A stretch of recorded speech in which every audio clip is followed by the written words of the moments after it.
Going on, guys? Hit pause here with a very cool tip for Substance Painter.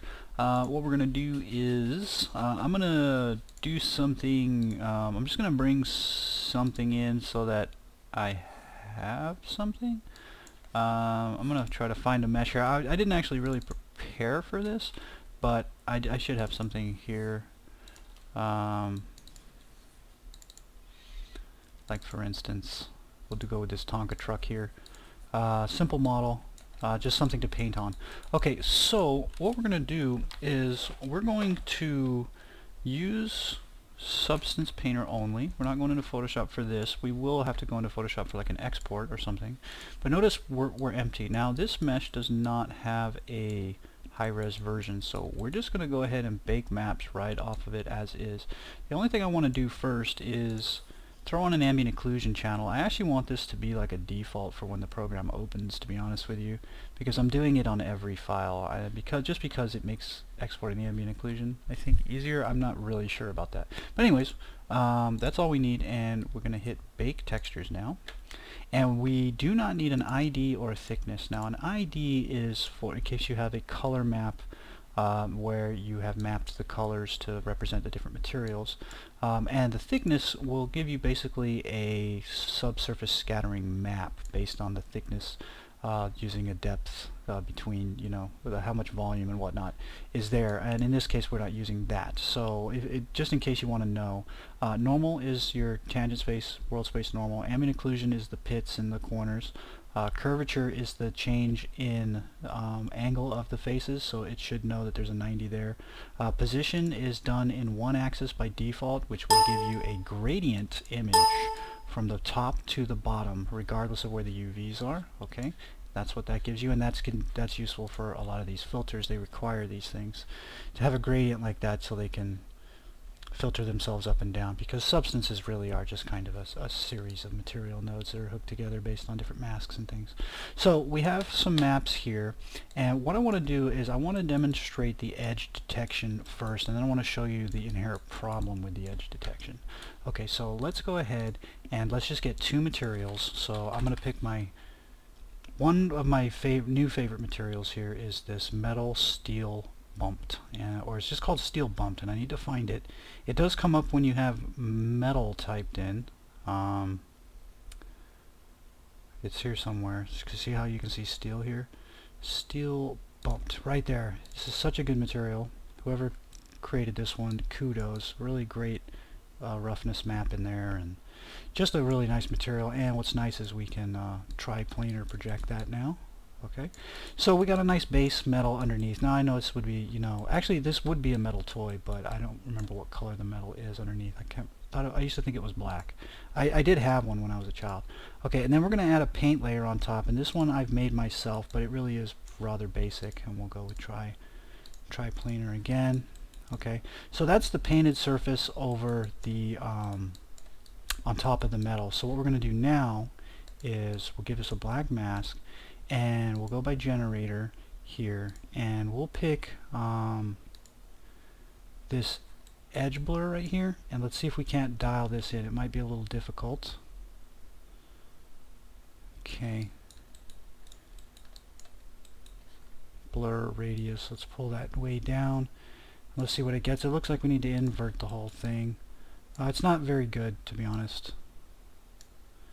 It's really not. Some of these filters, I personally find myself just struggling to death to get anything better looking than what you see here.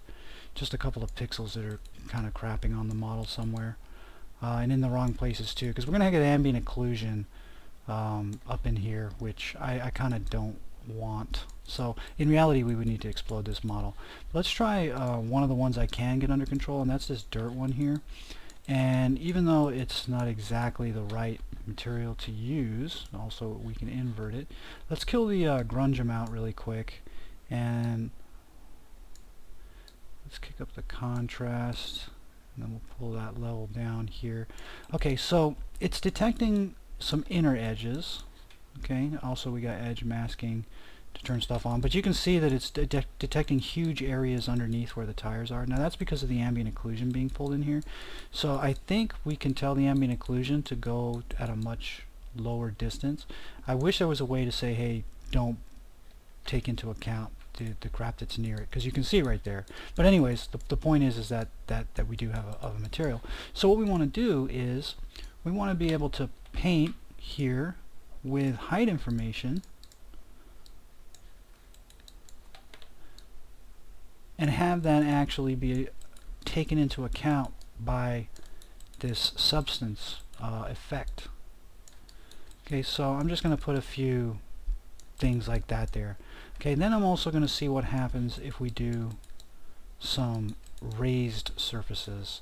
And what I'll do is I'll just do a few, and I'll do like the grill here. Okay, and you'll notice, you know, right away that nothing is happening.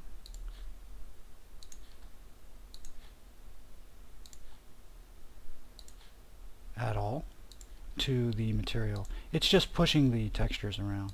I think I'm a little off being straight there, but that's okay. We'll leave it at that. And then what I want to do is I want to give it a black mask, and let's wait, sorry, I did not want to give it a black mask. I want to give it a white mask so that I can paint it out on the edge right here, then hit 4 and bring it back in by just the face right here. So that'll give me a nicer transition at the end. I won't get all that garbage. Okay, so we have a dip, we have a raised surface, and we have a grill, and none of it's being taken into account. So let's make it happen. Okay, so the first things first is let's have a little explanation. What's going on here? When you bake the maps, it bakes the normal map, which should pretty much be blank for the most part. There's really, the curvature map will take into account the normal map, and so will all of the other maps once it's been baked. So we're going to take advantage of that, and we're going to trick it. So what we want to do first is we want to isolate just the mesh and our new height map. Okay, let me fix the height map so it's not bleeding down here like that, and then we're good to go. So I'm going to hit 1, and I'm just going to paint this out entirely really fast. It doesn't really matter where I hit. Then I'm going to hit 4 and bring it back in like so. I know that gives me a harder edge right there, but I'll just leave it. Okay, so what we need to do is we need to export the normal map, get it in here, and then trick the rest of the images. So what we got to do is we got to export all channels. Now I'm going to explain how to really how this works. Okay, so if you want to export a single channel, the way this works is you add a new one. Okay, you can double click and rename it to whatever you want. Okay, so I'm going to call this tutorial export. Okay, you can name it whatever you want. So what you want to do is you want to determine, okay, well, what channel do I want to export? In this case, I want to get the normal map. So a normal map tends to be an RGB. Okay, so let's try that. And what we want to take is, you would think you need to take this input map. Right now this is unassigned. So what you do is you take something and you drag it on there and you say, okay, RGB channels, and it'll link it with the color. So that's how you know what's actually assigned, okay, by the color. And if you're not sure, just drag it on there again. But in this case, we don't want normal, because normal is just is a channel from an input map.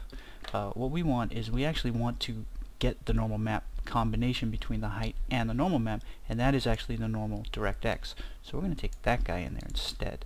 Okay, now once we've done that, that's all we're going to do. Okay, we're going to name it too. So I'm going to call this Tonka Truck NM, and I'm going to call this latest toot. And the reason for that is because I've done this already and I got interrupted and it ruined the video. So there's going to be a file that's similar somewhere. Okay, and you can hit enter or tab. It doesn't really change anything. Tab actually defocuses, and that makes me feel like it locked it in, but I think it's in there. And then what you do is you go to export, and remember this name, tutorial export. Here's the thing. You go, okay, well, I just picked my configuration, I got it highlighted, everything's good to go. I can go now? No, not yet. There's one more. You got to tell it what config to use. Okay, tutorial export. You got these on the lists, okay?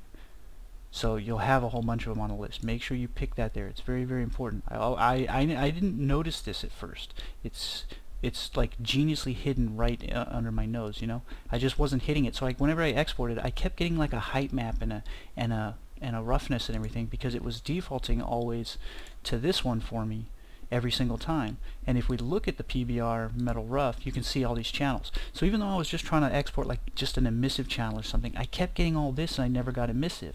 I kept getting all this and I never got, you know, whatever other map I was trying to pull out. And I was like, why is that happening? Like, no matter what. I realized I was never picking this. Oh, okay. Boom. Problem solved. So now what we're going to do is we're going to go TGA here, 8-bit, and we're going to hit export, but we need to tell it where to go. So let's go recent places, and I'll just select this Tonka Truck S Paint folder for Substance Paint. This is actually a very old model. Export finished successfully. So now what we want to do is we want to import the image back in, and it's right here. Okay, nm latest underscore toot. Okay, so whatever I named it didn't really matter. So hit open, boom. Okay, and if we look at this one, you can see those things that I added are there. Okay, and something broken up in the corner where I may have projected something on an accident or something. I'm not entirely sure, but we'll see. So what we want to do is we can re-highlight our stuff, and we can see our edge detection. Even though we got a new normal map, it hasn't had any effect, because remember, the edge detection is being used curvature and ambient occlusion, so we need to create a new one. So what we want to do is we want to take our new one and throw it up here so it actually registers. Okay, then we're going to bake textures, and we're uncheck normal, and we're just going to hit OK again. In this case, we're going to do a 2048 because I didn't realize I did a 512. It's going to take a little longer, but that's probably why everything looks, I couldn't get any controls over any of these other edges. Probably too low resolution, and maybe a crappy unwrap job because it's a very old model. But this, once done, should become apparent. You can see it right there. Works right in the hole. You can see the effect right along that grill. Okay, now here's the problem with this method. Okay, now actually here, let's go do the next thing. We need to update it. Okay, okay, well if we need to update it, then we need to once again, so here's our layer with the actual stuff on it. Keep it in mind that with this normal map assigned to the model, we're doubling up that information. If I show you that closely here, watch this as I turn this off. Boom. You see how lighter it got? Now how deep it is? So you're doubling up the information. So there's two options that you could take. One would be you could return back to the original normal map and then show your height information. The other option is to do it in reverse. Take the new normal map, which now matches all of these images, and get rid of the height information. Should you want to add new stuff is when I would swap it back and forth, but you're only ever going to get 2 of these, okay? And all the other maps are going to get overwritten. Now, as for my preference, what I like to do is actually replace the normal map, okay, and ditch the height. And the reason I like to do that is because it coincides with the fact that that information is now in these images, which are, you know, these maps that are being generated in the background. Because even with no height information whatsoever, the normal map's still taking effect because of this. It's applied here. So is the ambient occlusion. However, not after I added an image. If I add a normal too, it'll appear here. But you don't need to do that. So let me just demonstrate how you can add new stuff. So we'll just go here, and our height is set all the way high. Let's actually, you know what? Let's do something a little bit funner. I'm gonna really edit it. So I have an image right here. This sci-fi panel, which I snagged off Google, I'm going to stick on a new layer, a actual substance, with only the height information coming through, and the height, and no AO, the height is going to be this sci-fi panel. And you'll see that it doesn't look very good on there until I go triplanar. That looks much better.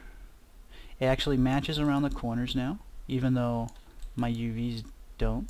I mean, for the most part, not entirely. It is triplanar, so keep in mind 90 degrees are going to possibly hit a different point on the texture. There's no blend there. So we're gonna go with something like that. It's not a very good height map, but it's, like I said, it's free. So we'll throw that into the mix too. And all we gotta do is, because this is all set up still, is just hit export and hit OK. Actually,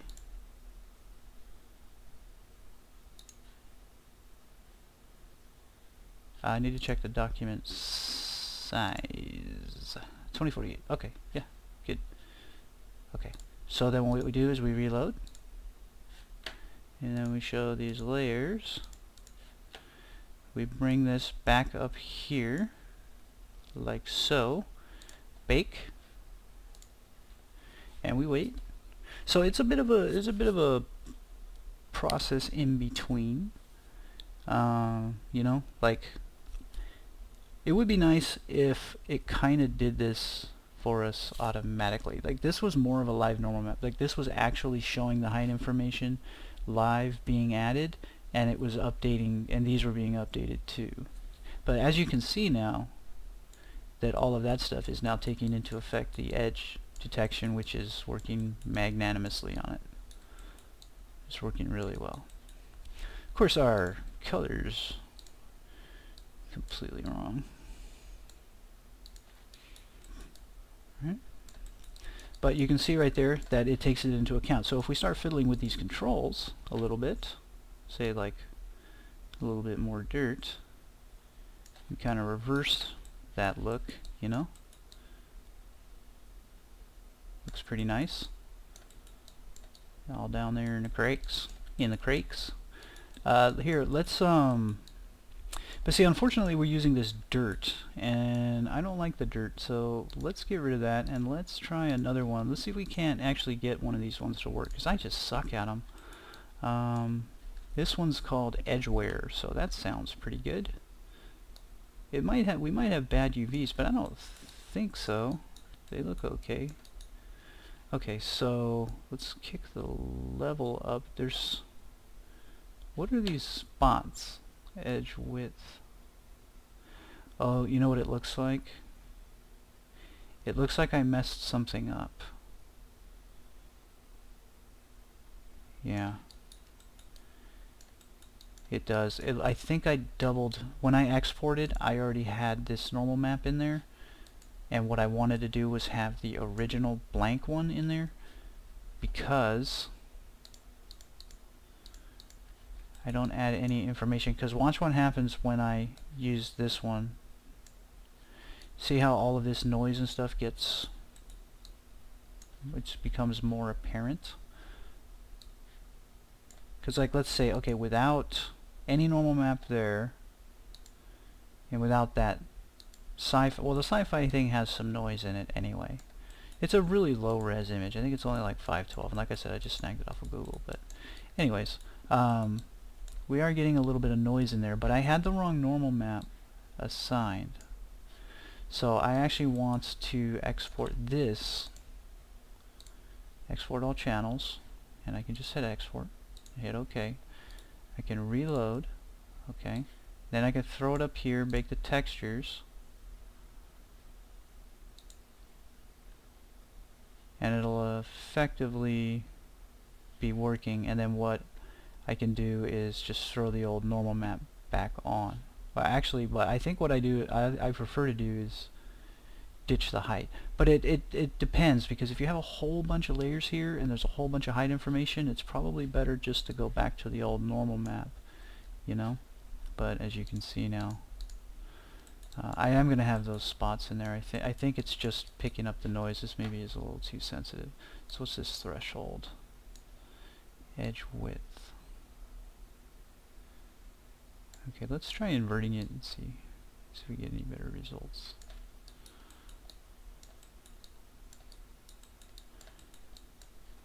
It's really ugly. It's really low res, but like I said, I think it's probably the UVs on this guy. Yeah, they're kind of spread apart, and I mean, it's packed okay, but you can see how much gray. That's a lot of UV space not being used. You know, this thing could be puzzled together probably a little bit smarter, compacted. You know, you really compact everything together, you can get away with a lot more. But anyways. Yeah, so we have a resolution issue. Pretty much the main problem here, but it is in fact working. It looks really gross right there, though. I mean, that doesn't look like it's doing anybody any good. So I don't like edge wear. See, like I said, I always wrestle with these things and I just can't get them to work right.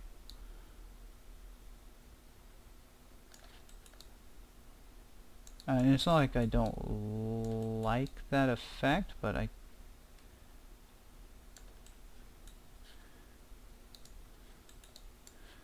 I feel like at 1, well, damage intensity, contrast. I mean, you know, if you were going light, that's really good right there, actually. That works pretty good for light damage. But you can see, you know, my normal maps are taking into account. And then what we can do is we can throw dirt on top of the whole thing. But like I said, I want to keep these height maps. So I'm going to add a material that I really like called mortar wall, and you all have it. Okay, I like to tile somewhere around 12 and just turn off the height information. I think it gives a really nice dirt overall base texture for dirt, and you can tile it however you see fit. You know, if you want more variation in there, you know, keep it a little bit bigger. It's got some pretty nice dark spots and stuff like that. So we'll keep that, and then what we're going to do is give it a black mask, and we'll give this one the generator of dirt, this generator here, and that's already very nice. You know, like, it looks very old, so it depends on how dirty you want to make something, you know. But I actually like the dirt to be pretty heavy. Here's grunge amount. You can get that out of there if you want. Dirt contrast is a good one too. You can get some pretty nice effects on the sides here, you know. And it, you know, like, it doesn't necessarily have to be dirt. You could just have that be desaturating the background a little bit. So there is actually dirt color, so you can make that gray, and then what you can do is you can change the base color to be saturation. That is not correct. That is not even remotely correct for saturation.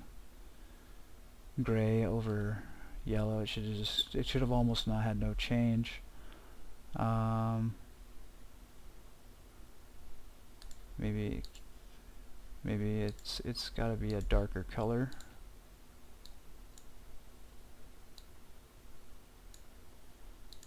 Maybe the yellow is just registering super bright, so let's just turn it down and see.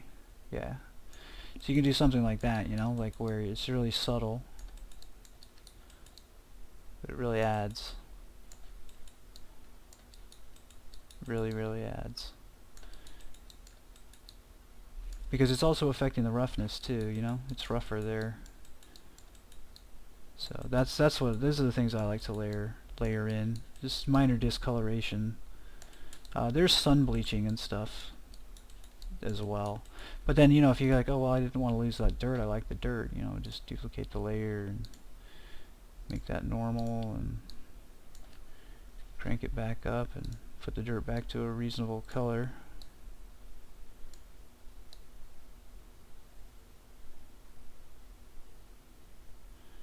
Kind of match it like that, and then you can fiddle with these settings a little bit more. Grunge amount a little bit less, and we'll pull the level back just a little bit so it's in the tighter areas like that, you know. I mean, I'm only doing one material, so we can mask this, then we can get the tires working right, we can get the steel and the bolts and everything on there and go from there. But what's important is I can change it. Now it is actually in here, by the way, where I made my changes, and you can see it quite clearly on the grill having an effect, but it does very clearly there. You can see the grill working perfectly for the most part, and the hole that we made there, you can see it get filled in. Okay, so you can do something like that if you want. you know, real sci-fi-ish. You know, it would be pretty cool on the side of like a derelict ship or something, you know, or alien walls. Obviously higher res and stuff like that. The other thing too is that you can make these kinds of surfaces on a flat plane and export them out, and you'll have all the channels for a really, really good material setup in UE4. Maybe I should show how to do that, but I think I kind of have shown how to do that, you know. But like I said, you just create a surface on a flat plane instead of a model if you're doing like ground stuff, you know. But that is how to have your bump map information get taken into account throughout everything else with all your layers. You just, like I said, you got to get that captured into these images, and you do that through the normal map, because when you bake textures, and again, remember, we disable the normal. We don't want to rebake it, because if we do rebake it, I don't know if it takes into account the height information. In fact,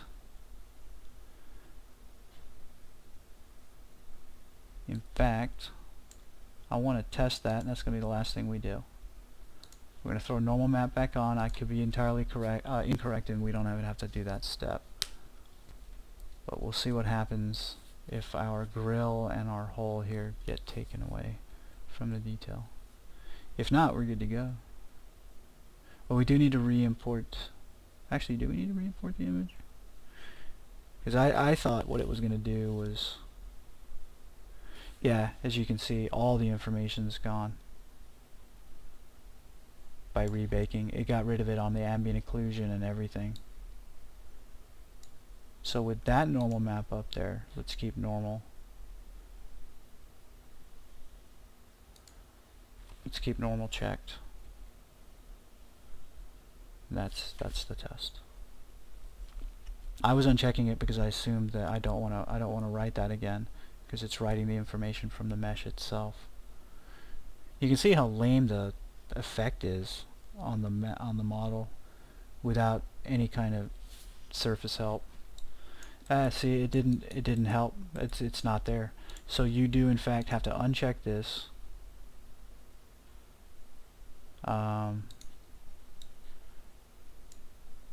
Put that one there. Wait. Okay, I'm gonna uncheck it. And I know that works. I know that works. So just do that. But you do need it checked when you create the first normal map. Or if you're bringing in like a character that was sculpted and you have a baked normal map for something, bring that in. Just keep in mind you're going to have this one floating normal map if you want to add more to them like this. You know. So now, you know, like I said, now with all this information, it looks much cooler. And we just put the old normal map back, so it's not doubled up. Because remember, we have it in the height information too.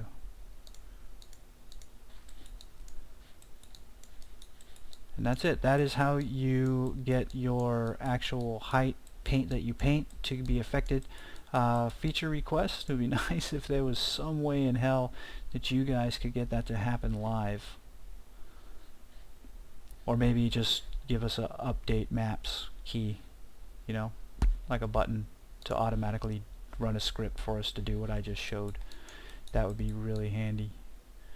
And make it a tool, you know, because it makes a huge difference and it matters. And I was not doing it on a lot of my modeling stuff, and I was noticing like my height information not working properly, you know.